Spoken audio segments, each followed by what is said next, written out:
Hello and welcome to Morehouse's Math Menagerie, where outliers are always welcome. Today, we're going to be talking about residual plots.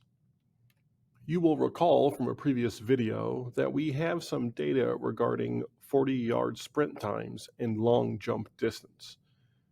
You may want to pause the video now and put these into your calculator with sprint times in list 1 and long jump distance in list 2. Once your data is in your calculator, you're going to want to make a scatter plot to look at the data. So we're going to go to stat plot and hit enter. I have my data in list 1 and list 2, so I'm going to make sure those are entered for the X list and the Y list. And then I'm going to hit zoom stat in order to get to my scatter plot. You'll recall this data has a strong negative linear correlation, as can be seen here in the scatter plot. To calculate our line of best fit for this data, we would hit stat, calc, and then go down to linreg a plus bx. Hitting enter and making sure we have the appropriate lists for list 1 and list 2. We can then go down to calculate and hit enter. When we run linreg, the calculator automatically calculates all of the residuals for our model and stores them in a list. That list can be found in our list of lists. So if we go second stat, you'll see down here at number 9, it says resid. This list is always the residuals from the last linear regression you ran on your calculator. Every time you run that linreg a plus bx, this list is overridden with the new residuals.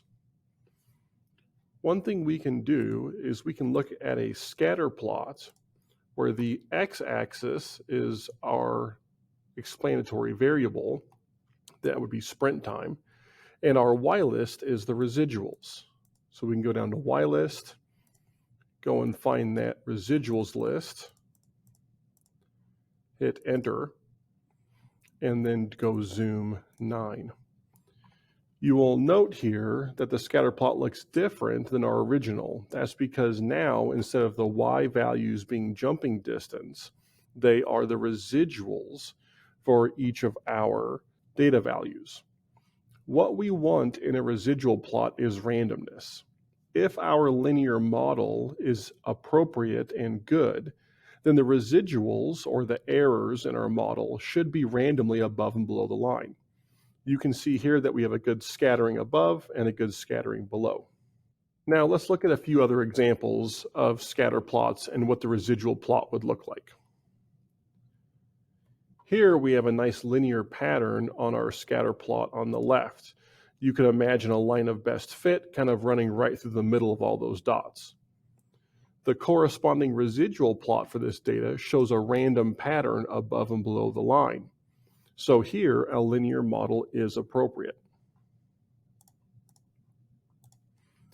For this second scatter plot, you can see there's a little bit of a curved pattern. If we tried to draw a line of best fit, we would end up with a grouping above the line, a group below, and then another group above at the end. And that's what you can see here in the residuals plot. You'll notice it makes a U shape.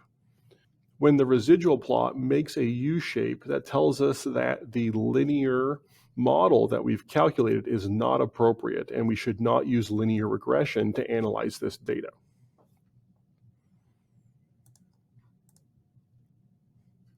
Here's a third example of some data. Again, you could imagine if we drew a line of best fit that tried to match this, that because the data is curved, we'd get a grouping below the line, a grouping above, and another group below. And that bears out in the residual plot. We see again this curved pattern.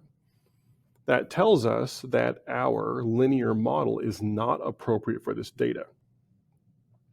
Residual plots are used to verify that a linear model is appropriate for the data that's being analyzed. Additionally, residual plots can show us how accurate we are across the X values in our data set. If we have a residual plot that shows funneling, here you can see it's rather close, the residuals are all close here at lower values of x, but as x increases, our errors increase. This tells us that we're more accurate for lower values of x and less accurate for higher values. The second graph also shows funneling, but in the opposite direction. This again tells us that we're more accurate for higher values of x and less accurate for lower values of x. What we would hope is that our model would show constant accuracy across the model without any funneling. This is the best scenario. Now, these first two scenarios have a linear model that is appropriate for the data. We just have to recognize where it's less accurate and where it's more accurate. I'm going to leave you with this quote by Alphonse Carr. Thank you for joining us and have a great day.